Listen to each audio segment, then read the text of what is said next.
يا سيد، أنا رجعت على لبنان، أتمنى أنك ترجع كمان على لبنان.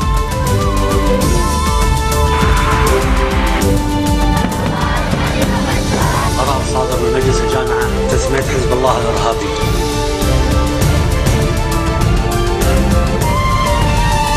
Good afternoon. You're watching the English newscast on Future Television. I'm Yumna Naufal, and these are today's headlines.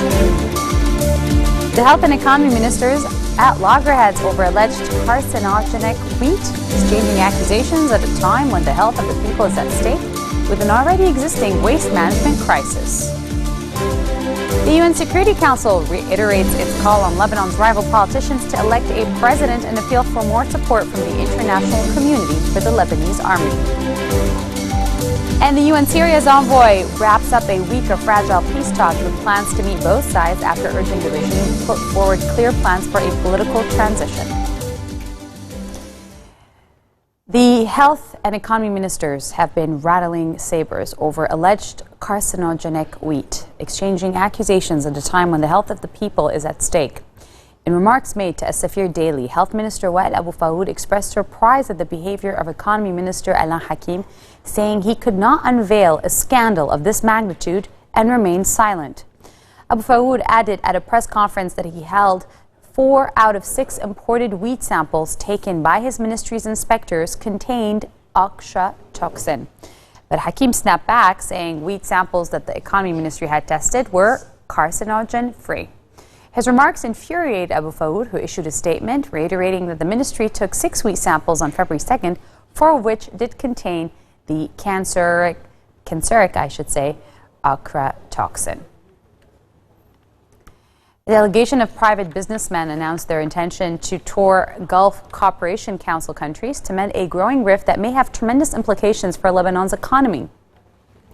The Lebanese are all concerned with locating solutions to rectify ties with the GCC. Those are the words of former Minister Adnan Assad after meeting with Prime Minister Tamam Salam at the Grand Sarai. Assad, who will head the delegation, reiterated calls for Salam, Speaker Nabih Berri, and other officials to work together to bridge the gap with the GCC, which are considered Lebanon's biggest supporters. The many challenges facing Lebanon require the delegation of Gulf countries to clarify Lebanon's position from the crisis. The delegation has begun its work on the domestic front. It met with senior Lebanese officials, including Berri, and have visited the Saudi embassy in Beirut in an attempt to mend ties. The UN Security Council is reiterating its call on Lebanon's rival politicians to elect a president and appeal for more support from the international community for the Lebanese army. The members of the Security Council reaffirmed their deep concern over the 21 months now vacancy in the presidency of Lebanon and the current political stalemate in government, which seriously impair the ability to address security issues, economic, social, and humanitarian challenges facing the country. The Council expressed concern over the Parliament's failure to elect a president following a lack of quorum and reaffirming its call on all Lebanese officials to act responsibly and with leadership and flexibility to urgently convene a parliamentary session and proceed to the election of a head of state. The UN Syria's envoy wrapped up a week of fragile peace talks with plans to meet both sides after urging the regime put forward clear plans for a political transition. Staffan de Mistura, the United Nations mediator at Geneva negotiations, has said agreeing on a unity government to lead Syria out of 5 years of civil war was the most daunting roadblock to peace.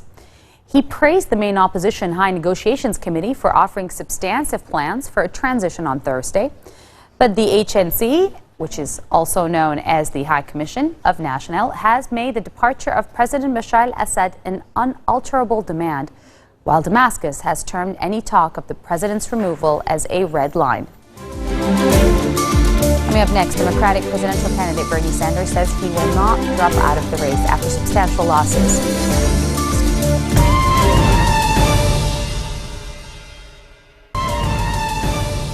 Welcome back. You're watching the 1620 o'clock news here on Future Television. Turkish President Recep Tayyip Erdogan says Europe should look at its own record on migrants before telling Turkey what to do and accusing it of dancing in a minefield by supporting terrorist groups. In combative comments made as Prime Minister Ahmed Davutoglu meets European Union leaders in Brussels, Erdogan said Turkey would only listen to external criticism on its right record when it is justified. His combative with contrasted tone with optimistic comments made by Prime Minister Ahmed Davutoglu when he arrived for talks with EU officials on a package of political and financial rewards, which EU leaders agreed in return for Turkey's willingness to take back all illegal migrants who cross into Europe. The EU conditions fell short of Turkey's demands for more money, faster visa-free travel for Turks in Europe, and an acceleration of Ankara's long-stalled EU membership talks. Democratic presidential candidate Bernie Sanders, responding to reports President Barack Obama called on Democrats to rally around Hillary Clinton as the likely nominee, says he will not drop out of the race. Obama privately told a group of Democratic donors last Friday that Sanders was nearing the point at which his campaign against Clinton would end and that the party must soon come together to back her. This is according to the New York Times. And we think that now that we are in the West, maybe the most progressive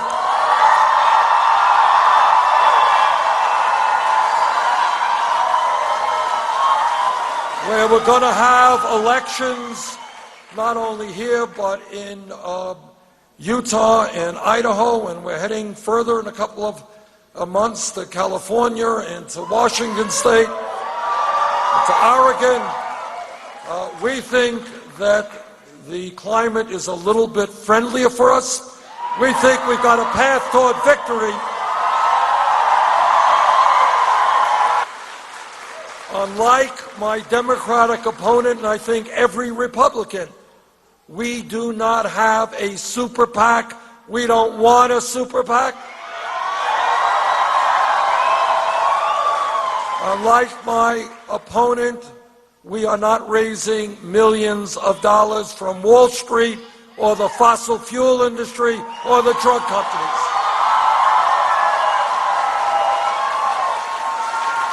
And by the way, I've not given too many speeches on Wall Street for $225,000 a speech. The facts are that virtually, not all, but almost every national poll that has Bernie Sanders running against Donald Trump has us winning by a lot.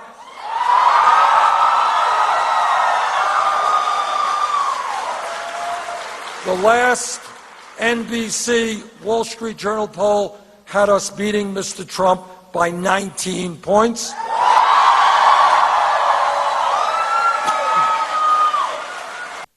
It is easy for bullies like Sheriff Arpaio to pick on people who have no power. If I'm elected president, the President of the United States does have the power. Watch out, Joe. Former U.S. Republican presidential candidate Marco Rubio says he would not be anybody's running mate in the November 8 presidential election, slamming down rumors that he was seeking the vice presidential nod from former rivals. Rubio also ruled out both seeking re-election to the U.S. Senate and a run for the Florida governorship, which was speculated as a potential next step for the first-term U.S. senator from Florida. Yeah, I mean, I think that's going to happen now that the race is narrowed even further, and hopefully there's time to still, prevent a Trump nomination, which I think would fracture the party and be damaging to the conservative movement. I'm not going to be anybody's vice president. I'm not interested in being vice president. I don't mean that in a disrespectful way. I'm not going to be vice president. I'm not running for governor of Florida. I'm going to finish out my term in the Senate over the next 10 months. We're going to work really hard here, and we have some things we want to achieve, and then I'll be a private citizen in January, of stuff that he says. There's going to be any riots.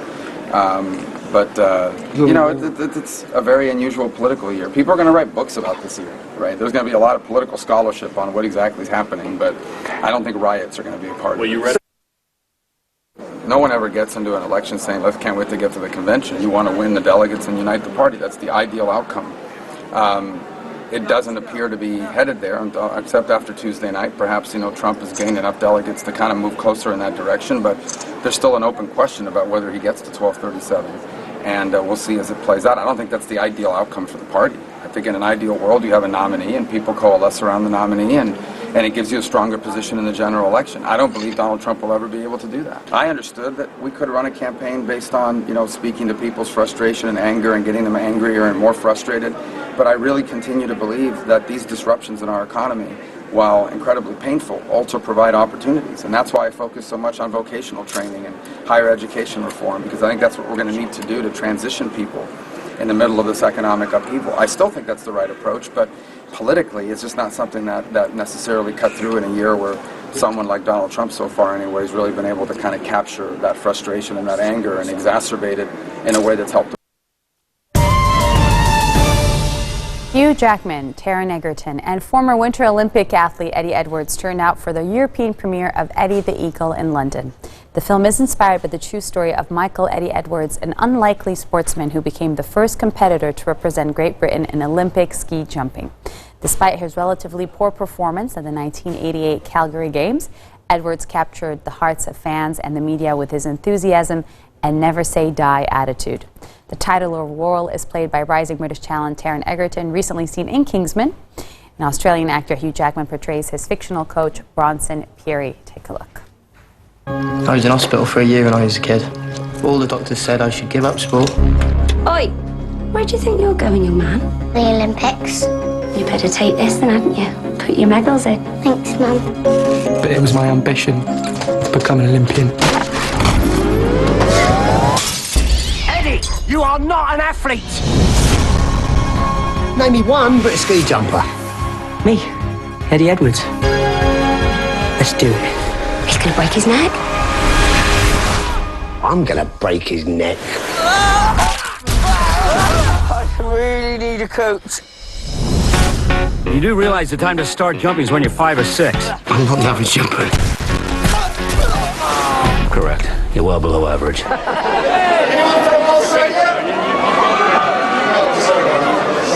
it both hands. There we go. What's your sachet? Is it your birthday? What's that? Is it your birthday? Happy birthday! It's either that or a hen party. I presume it's your birthday. I think everyone likes someone who doesn't Well done, girls. interest in self-preservation. Look how happy you are. Your dreams have come true. So, Jonathan, can you give us a hashtag reminder? Hashtag. Yeah.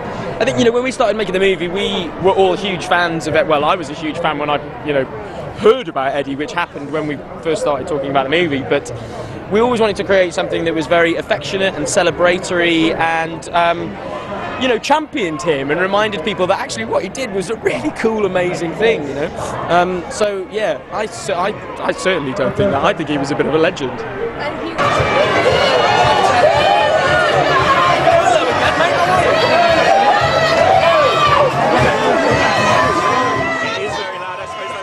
This marks the end of our bulletin for today. Now for a reminder of our headlines. The Health and Economy Ministers at loggerheads over alleged carcinogenic wheat, exchanging accusations at a time when the health of people is at stake with an already existing waste management crisis. The UN Security Council reiterates its call on Lebanon's rival politicians to elect a president and appeal for more support from the international community. And the UN Syria's envoy wraps up a week of fragile peace talks with plans to meet both sides, urging the regime to put forward clear plans for a political transition. Those are your Friday headlines live on Future Television. Have a nice weekend, everybody. From all of us here, good night. بقول له يا سيد أنا رجعت على لبنان، أتمنى إنك ترجع كمان على لبنان.